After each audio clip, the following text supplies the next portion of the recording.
هاي، ازيكم؟ عاملين ايه؟ النهارده فيديو جديد، ان شاء الله تكونوا كويسين وانتوا بتتفرجوا عليه. النهارده الفيديو عن حاجه من اكتر الحاجات اللي انا على قد ما هي عايشه معايا من وانا عندي 3 سنين، الا ان انا اول مره احس بيها بجد دلوقتي او اليومين دول، وهي القطط دي بجد من اكتر الالغاز اللي انا طول حياتي عايزه اعرفها. كنت دايما بشوف ناس بتحب القطط جدا، وبعدين بقى الاقي ناس بتخاف من القطط وعندها فوبيا وفي معتقدات وحشه عنها. وطبعا في حاجات كتير قوي، والموضوع عليه اختلاف، يعني ناس بتحبها قوي قوي قوي وناس بتكرهها وناس بس بتشوفها مجرد حيوان بتعطف عليه. فبجد الموضوع بقى بالنسبه لي ويرد جدا، خصوصا بعد ما بقى عندي موتشي وجورجينا في حياتي بصراحه. وانا بقيت بحب القطط جدا، وبقيت بستغرب هما ازاي ممكن يغيروا مودي، ازاي ممكن اكون متضايقه وبعدين اقعد العب معاهم فاتبسط. نفس الكلام مع اخواتي، مثلا بيبقوا راجعين من الدروس قد حياتي كده وبعدين يقعدوا يلعبوا مع القطط بجد بمنتهى البساطه، والحياه سهله جدا. وفي نفس الوقت في ناس بتكرهها وناس بتخاف منها جدا. لو انتوا كمان عايزين تعرفوا ليه في ناس بتحب القطط جدا وفي ناس بتكره القطط جدا وفي ناس مش مهتمه بصراحه بالحيوانات او بتكره الحيوانات ان جنرال، في ناس بتقرف، لو انتوا عايزين تعرفوا ايه اسباب كل الحاجات دي وتتعرفوا على القطط بشكل دقيق اكتر، لازم تتفرجوا على الفيديو ده معمول ليكم. وقبل ما نبتدي ما تنسوش تعملوا لايك وشير وسبسكرايب عشان يعني كده لازم تشجعوني. اوكي، يلا بينا نبتدي الفيديو، يلا بينا.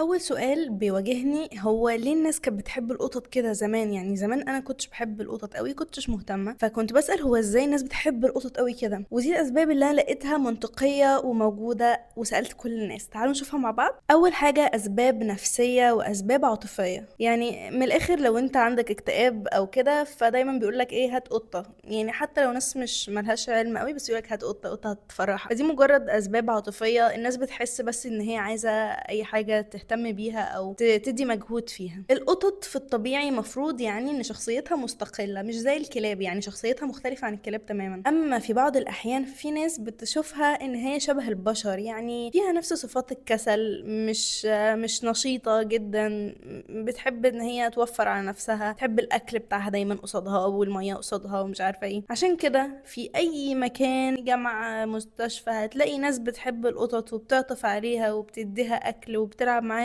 وناس تانية بتخاف، بتقول ممكن يكون فيها امراض او يقرفوا منها او عندهم فوبيا منها.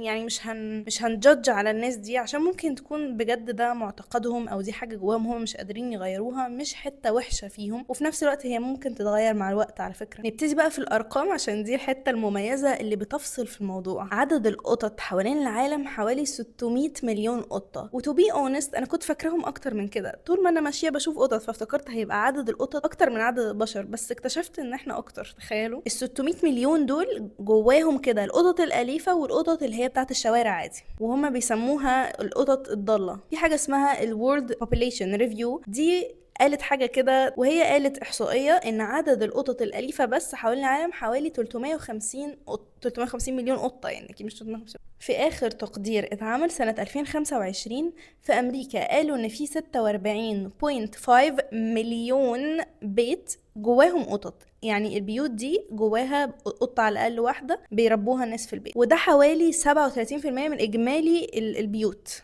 اللي في أمريكا. وطبعا في فروق بين الدول وبعض، يعني أمريكا مش زي الصين مش زي مصر. يعني مثلا في أوروبا بتوصل النسبة ل26%، أما في آسيا فبتوصل ل59%. يعني أغلب البيوت فيها قطط بتتربى، متخيلين؟ وإن جنرال كده يعني إنه لو في العالم 600 مليون قطة، ففي آسيا بس في 400 مليون قطة. تخيلوا إنه اغلب القطط في اسيا. طبعا ده بسبب الكثافه السكانيه اللي موجوده في اسيا. هتقولي طب يا نور انا اصلا بكره القطط وما بحبهاش ومش هسمع عنها حاجه اصلا، يعني انت بتكلميني في حوار انا مالي في كام قطه في العالم؟ عندك حق بصراحه. وهتقولي لي نور انا ما بشوفهم بخاف وبتوتر منهم وبحس ان هم فيهم عدوى او عندي تروما منهم بدون سبب. هقول لك فهماكي والله، عندك حق برضو. في استبيان كده اسمه ريدت اتعمل سنه 2023 واشترك فيه حوالي 36 الف مشترك. عملوا ايه بقى الناس دي؟ لقوا ان 44% من الاشخاص دول قالوا ان هم بيحبوا القطط، وبرضو 44% قالوا ان هم مش بيحبوهم، بيحبوا الكلاب اكتر او بيحبوا اي حيوان تاني يعني. اما بقيه النسبه لو بساله عليهم، فهم يعني ما امتنعوا عن الاجابه تقريبا، او قالوا مش فارقين، مش مهتمين اصلا، يعني غالبا عادي مش فارق معاهم. لما هم مش فارق معاهم دخلوا الاشتراك ليه؟ انا مش فاهمه الصراحه، كان مهددين مثلا ولا حاجه؟ انا مش عارفه الصراحه، يعني دخلتوا ليه لو انتوا ما عندكوش اجابه؟ يعني في استطلاع راي تاني اسمه Associated Press، لقوا ان من الناس اللي اشتركوا ان 15% بيكرهوا القطط، وفي 41% قالوا ان هم بيحبوا القطط، والباقي برضو تقريبا كان داخل غصب عنه، عشان ما تسالوش عن الباقي يعني. اما الناس اللي فعلا عندهم فوبيا من القطط بجد، بينهاروا كده ما يشوفوهم، فدول نسبتهم حوالي 7% من الناس. يعني اكيد حد فينا شاف اي شخص او هو شخصيا عنده فوبيا حقيقية من القطط. طب يا ترى ايه السبب في الاختلاف ده بين البشر؟ ناس بتحبها وناس بتكرهها وناس عندها فوبيا، مع ان هي نفس الكائن حوالين العالم كله، واحنا بنشوف تصرفاته هنا هي هنا هي هنا. ليه كده بقى؟ خلينا نشوف. بالنسبة للناس اللي بتحب القطط فليها أسباب. أولا الراحة النفسية، مجرد إنك تلمسها وتلعب معاها ده بيحسسك بالراحة وإن أنت بتنسى المشاكل اللي عندك كده. اتنين الجاذبية، بمنتهى البساطة القطط سلوكها ساعات بيكون غامض وما تبقوش فاهمين هي ليه عملت كده، يعني ليه بتعمل كده. فممكن تسيب كل حياتك وتقعد بس تراقب القطة اللي عندك وتشوف هو نط ليه كده، ولا عايز بيدور على ايه. سلوكها مثير للاهتمام ساعات. في بقى جانب اسمه الجانب النفسي، وده العلماء بيقولوا ان هو الجانب الرئيسي. انا بصراحة مش شايفة كده، بس هم بيقولوا كده، ان هم بيشوفوا ان القطط شبه البشر جدا وبينجذبوا ان هم بيتصرفوا نفس التصرف بتاع البشر في كثير من الأحيان. فعشان كده هما بيحبوا القطط. أنا مش مقتنعة لأني مش بشوف القطط بتتصرف زيي قوي يعني، بس العلماء اللي قالوا مش أنا. طب حلو قوي، مادام كل المميزات دي في القطط، ليه في ناس بتكرهها؟ واحد، التجارب السلبية السابقة. اغلب الناس اللي بيكرهوا القطط بيكونوا مثلا اتعرضوا وهم صغيرين ان هم اتخربشوا من قطة، اتعوروا من قطة عضتهم وهم مش اخدين بالهم، والحاجة دي معلقة في دماغهم، وبالنسبة لهم هي دي القطط وهي دايما بتعمل كده، فدي في دماغهم حتى لو هي دلوقتي مش هتعمل كده. اتنين الحساسية، ممكن الناس تكون عندها حساسية من القطط، فلما بتشوفها بتتعب، فبالتالي ربطت التعب بالقطة، فخلاص انا ما بحبش القطط. زي بالظبط ما يكون عندك حساسية من نوع معين من الاكل، فانت اكلته مرة فتعب، فاذا انا ما بحبش الاكل ده ليه؟ عشان لما باكله بتعب. فنفس الفكرة مع القطة، يعني هم ربطوا التعب بان هي وحشة. اما الفوبيا فدي خوف غير منطقي من القطط، يعني ملوش، يعني هو خوف زيادة عن اللزوم قوي. انت مش ما بتتعبش وما بيحصلكش حاجة، بس انت فعلا خايف بدون سبب. الاعتقادات والثقافة، بيكون الشخص ده مثلا اتولد في عيلة او اسرة ما بتحبش القطط، او عندها معتقدات معينة ناحية القطط، فما بتربيش قطط، وبالنسبة له القطط دي حاجة وحشة وبعيدة ومش عارفة ايه، فهو خلاص خد منهم الفكرة دي، وبقى ما يشوف قطط لا انا مش هقرب منها ومش هعمل اي حاجة، مش عايزة اتعرف عليها اصلا. السبب الخامس الشخصيات المختلفة. احنا بشر، وبشر يعني مختلفين، ففي ناس ما بتحبش فكرة القطط، ما بتحبش طريقتها مثلا في ان هي بتتلزق، او ان هي مستقله وات ايفر بقى. شخصيه القطه بتاعتك، انت بتحب مثلا الكلاب اكتر، بتحسها عفويه اكتر، بتلعب معاك اكتر، وفيه اكتر. يمكن يكون الحته دي بصراحه انا بشوفها انه الكلاب وفيه اكتر بكتير. فانت لو عندك ايشوز معينه في ان انت مش عايز حد يغدر بيك، فاكيد هتروح ناحيه الكلاب اكتر. اكيد هتبقى شايف القطه دي انسانه غداره. انا شايفه الحته دي الصراحه جامده. يعني لوك القطه مش غداره، بس هي عارف عارف الصاحب اللي انت مش فاهم هو صاحبك بجد ولا هو بياخد منك مصلحة، مش ما تفهمش. هي القطة كده، لكن الكلب مفيش وفاء لحد بعد بكرة. ده تجيبه بقى وخلاص، مش عايز حاجة تانية من الدنيا. طيب ستة، التجربة المباشرة، وده ان انت او انتي شفتوا القطة بتعمل حاجة وحشة، شفتوها مثلا في الشارع بشكل وحش ايا كان، وده برضو مأثر على عيونكم ان انتوا بتشوفوا القطة بالشكل ده بس، فعشان كده مش قادرين تحبوها. دلوقتي انا قلتلك الناس بتحب القطط ليه والناس بتكره القطط ليه. دلوقتي خلينا نتعرف على انواع القطط حوالين العالم. ولو انت ناوي تربي قطة او انتي، فخلونا نشوف الانواع اللي انتوا ممكن تربوها في البيت. اما دلوقتي احنا هنتكلم عن انواع القطط حوالين العالم كله. هنبتدي باول نوع معانا وهو اسمه السيامي. السيامي ده بيبدأ سعره من 300 جنيه لحد 5000 جنيه في مصر، يعني طبعا ده الرينج. يعني صفاتها ان جنرال، وخلي بالكوا القطط يعني بتختلف صفاتها بين قطة وقطة صدقوني، بس دي الصفات العامة لنوع القطة دي. اجتماعية، صوتها عالي، اكشلي دي جورجينا، بس جورجينا مش اجتماعية، جورجينا فضولية. يعني هي ولا هي ممكن بس في الاول كانتش اتعودت علينا، مش عارفة، بس هي صوتها عالي جدا. جورجينا صوتها مش جورجينا خالص يعني. ده صوت مش جورجينا. المهم بتحب اللعب والاهتمام ومرتبطة بصحابها، يعني الناس اللي مربياها. يعني بصوا بقى، عشان شكلها ده مش جورجينا خالص.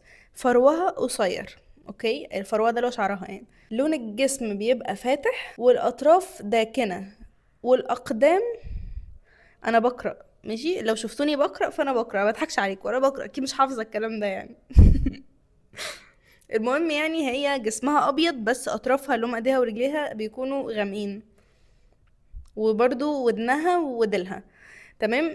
دي هل دي جوجو؟ لا دي مش جورجينا. جورجينا شعرها طويل بصراحة، هي اطرافها داكنة فعلا، بس هي مش شعرها طويل جدا ما شاء الله. المهم اتنين، القط الفارسي. احنا قعدنا ندور بالمناسبة على موتشي، بس موتشي ده مفيش زيه بجد. القط الفارسي ده اسمه بالانجلش بيرسيان. المهم الفارسي ليه اسمه الفارسي؟ عشان اصله بيرجع لبلاد فارس، اوكي، وتحديدا بصوا الحتة دي، المدينة اسمها شيراز. لا مش شيراز، دي شيراز مدينة، اوكي. وشيراز عشان كده القط ده ساعات بيسموه شيرازي يعني، خصوصا في مصر، مش عارفة بره بصراحة، بس في مصر بيسموه شيرازي. فاللي بيقولوا عليه فارسي نسبة لبلاد فارس، واللي بيقولوا عليه شيرازي نسبة لمدينة شيراز اللي جوه بلاد فارس. شوفوا الدنيا. طبعه هادي جدا وكسول، وبيحب ايه، بيحب يتدلع، بيحب يتدلع ان شاء الله يعني. ومناسب للبيوت الهادية، يعني هو في الطبيعة هادي يعني الشيرازي ده. فرو طويل وكثيف ما شاء الله، ووشه مسطح. مسطح ده انتوا هي حاجة ما بتتشافش او هي ما بتتوصفش، هي بتتحس، انتوا بتحسوا وشه كده كده يعني. انا طبعا هجهز لكم صور ليهم. ولان شعره طويل بتحتاج تسرحه تقريبا بشكل يومي. سعره في مصر بيبدأ من 3000 جنيه لحد 10000 جنيه. طبعا يعني ملناش دعوة.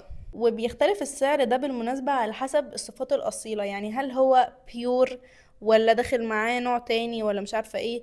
كل ده بيفرق في السعر يعني بتاع القطط. النوع التالت اسمه ماين كون. النوع ده المفروض ان هو كل ما فروه كبر كل ما كان اغلى. طبعه اجتماعي وذكي، وبيحب اللعب مع الاطفال. انا مش عارفه الصفات دي جايبينها منين، يعني ايه بيحب اللعب مع الاطفال يعني بصراحه، بس حاضر. انا والله حاجات جايه من اماكن موثوقه. مفروض ان ده في صفاته شبه الكلب، لانه بيرتبط باصحابه جدا. لو انت يعني عايز تجيب قط وخايف انه يبقى غدار، هات قط اسمه ماين كون ده، او ماينكرافت عادي. سوري. بصوا يا جماعة، ده بقى سعره في مصر بيبدأ من 50,000 جنيه لحد 15,000 جنيه. ايه ده؟ سوري، بيبدأ من 50,000 جنيه لحد 150,000 جنيه ان شاء الله. طبعا حسب الوراثة والمكان والحاجات الحلوة دي. والشعر، شعره مهم جدا، بيبقى كبير الحجم، يعني مظهره بيبقى كبير، وفرو تقيل، وديله طويل وكثيف. والقط ده عملاق وهادي في نفس الوقت. النوع الرابع، القط البنغالي. بنجالي هو ايه بنغالي ده؟ Bengal cat. Bengal cat. It's a Bengal cat. نكمل. طبعه نشيط جدا وفضولي. دي جوجو بقى. جورجينا فضولية يا جماعة. جورجينا كل ما تشوفني بفتح اي حاجة، حتى لو بسكوت، حاجة ملهاش فيها خالص، تقوم جاية نطة كده وهتموت لازم تشم اي حاجة. فهي فضولية. طبعا هي مش بنغالي، هي مش بنجل كات. انا معرفش هي نوعها ايه بصراحة. يعني انا ممكن احط لكم صورهم، جورجينا وموتشي، وانتوا تقولي لي نوعهم ايه، لان انا معرفش.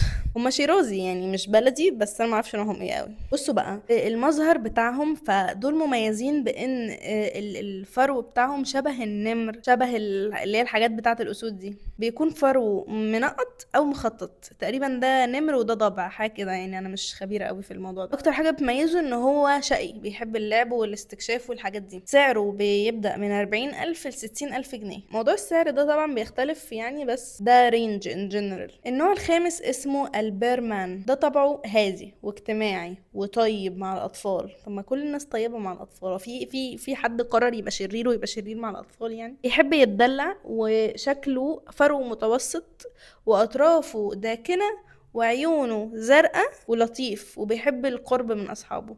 أنا حاساهم كلهم نفس الصفات والله. أما سعره بيتراوح من 20,000 جنيه ل50,000 جنيه في مصر. النوع السادس، الروسي الأزرق، اسمه ريشيان بلو. بصوا بقى، خجول.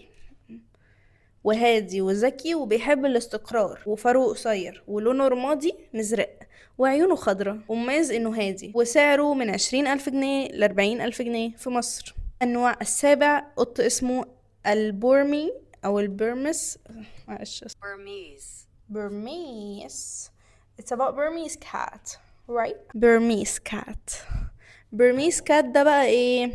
ده بقى اجتماعي وبيحب اللعب والهزار ومتعلق بأصحابه. يا جدعان دي نفس الصفات على فكرة، ده بيستهبلوا والله، صدقهمش كلهم بيقولوا نفس الصفات ويحسونا ماشي.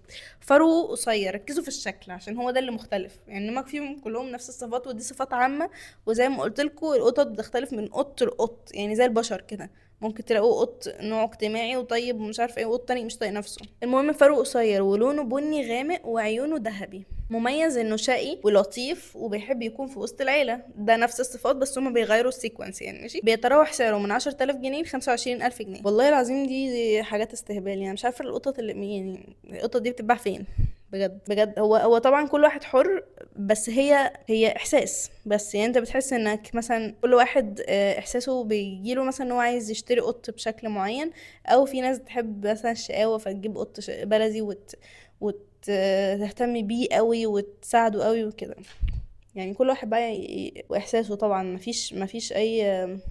مفيش اي فرض على اي حد ولا عيب على اي حد. اللي عاوز يشتري يشتري، اللي عاوز يتبنى قط مثلا شافه في الشارع، في جميع الاحوال انت بتعمل حاجه حلوه فاستمر يعني.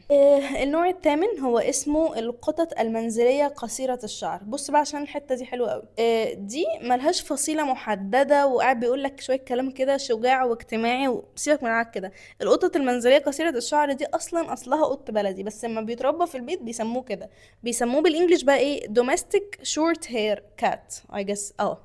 ده قط هو شبه اللي بتشوفه في الشارع البلدي عادي، بس ما بيقعد في البيت وكده بقول لك بيبان عليه الصحة يعني فبيغيروا اسمه. ماشي، ده سعره بيقول لك سعره من 150 ل 500، وممكن تنزل تجيبه من الشارع عادي. دور كده شوية هتلاقي اقسم بالله شوية قطط سودا وعيونها خضرة، رمادي وعيونها زرقاء، بيبقى حاجات تجنن كده يعني. بيقول لك بقى لو فيها صفات فظيعة يعني وخلاص خارقة في الجمال من النوع ده اللي هو الدوميستيك شورت هير كات ده، يعني بيقول لك بيوصل ل 2000 جنيه بس طبعا يعني.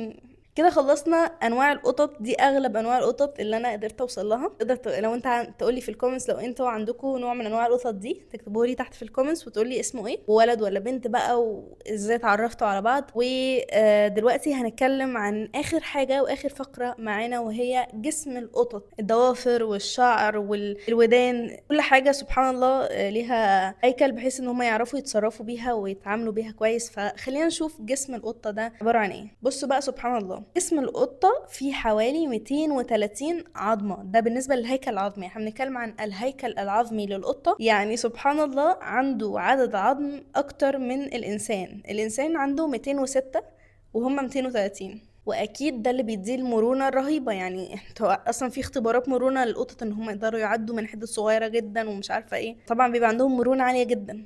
الديل بتاعهم فيه حوالي 20 فقرة لوحده. ولو بتسألوا ليه في ديل، فالديل ده القطة بتستخدمه عشان يساعدها على التوازن. عشان كده لو لا قدر الله القطة ديلها اتقطع مش بتكون عارفة تمشي ومش بتبقى عارفة تتوازن كويس. الشنب بتاع القطة اكيد مش مجرد شكل، ده حساس جدا وبيساعدها في حاجات كتير قوي. يعني مثلا بيساعدها تتحرك في المسافات اللي فيها ضلمه، تعرف المسافات بالظبط، تقدر تتحرك في الضلمه. تخيلوا انها تقدر تتحرك في الضلمه بسبب شنبها مش بسبب عينيها مثلا. ودانها بقى او الاذن، يعني خلينا نقول ودانها عادي، تقدر تلف ودانها 180 درجه. شايفين القطه بتحرك ودانها لقدام ولورا عادي. وسمعها اقوى من الانسان بكتير. اما بالنسبه لعيونها فهي بتشوف كويس في الضلمه، بس مش ضلمه اللي هي توتالي يعني لا، يكون في نقطه نور كده تقدر تشوف عادي كويس كل حاجه، لكن زيرو نور مش هتشوف. لسانها خشن شويه من فوق، وده بيساعدها ان هي تنظف نفسها وتقدر تاكل احسن.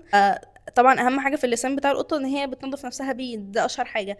ده بسبب خشونته ان هو من فوق خشن. بصوا بقى في القدم في رجليها مخاربها دي قابله ان هي تطلع وترجعها تاني. كلاس قلتها صح يعني، قلتها صح. خليني اقول لكم حته في الميكانيزم بتاع القطه ده المخالب. انا حاولت ان انا افهمه. بصوا بيكون في اوتار مرنه تكون اسمها elastic ligaments، وبتكون ماسكه المخالب بتاعه القطه وسحباها لجوه، تمام. وده بيخلي المخالب تفضل مسحوبه لجوه في اغلب الوقت، وكمان ده اللي بيخليها مش بتعمل صوت وهي ماشيه خالص، لانه المخالب دي اساسا اللي هي بتعمل كده في الارض دي مش بتكون موجوده اغلب الوقت، تبقى جوه. وبالمناسبه ان هي ما بتعملش صوت وهي ماشيه، دي من اكتر الحاجات اللي بتساعدها انها تصطاد احسن فرائسها، يعني لو مثلا بيبقوا معرفش ايه فرائس القطه يعني، بس anyways. اول بقى ما القطه تشد عضله صغيره كده في الصباع، الوتر ده بيتشد، ولما الوتر بيتشد بقى المخالب دي بتطلع لبره، وساعتها تقدر ان هي ايه تستخدمها زي اي حاجه، تستخدمها كمطوه. اخر حاجه القلب بتاع القطه. دقات قلب القطه بتكون سريعه جدا، من 140 ل 220 نبضه في الدقيقه، يعني ده مش وهي بتجري زينا، ده وهي هاديه، يعني ده الطبيعي بتاعها.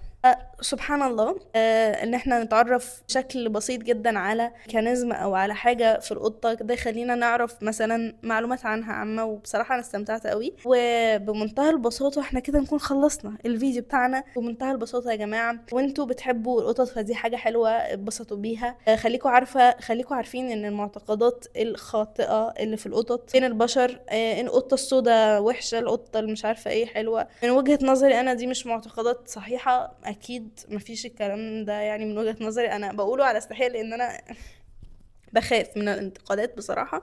بس انا من وجهة نظري دي مخلوق من عند ربنا زيه زينا، ما ينفعش ان احنا نكون عنصريين وعشان القطة سوداء نقول قطة سوداء. ف ربوا قطط. لو انتوا بتخافوا من القطط فدي مش عيب فيكوا، ممكن تكون حاجة فعلا مؤثرة في نفسيتكوا يعني، فما تلموش نفسكوا او تحسوا ان انتوا وحشين. عادي، كلنا عندنا حاجات حلوة في حياتنا وحاجات وحشة في حياتنا، فمفيش اي مشكلة، عادي جدا. اكيد عندكم حاجات تانية، انتوا طيبين يعني وناس محترمة وتستاهلوا كل خير. بس كده نكون خلصنا الفيديو. والله لو عجبكم متنسوش تعملوا لايك وشير وسبسكرايب، واستنوا الفيديوز الجاية وبس يعني. باي.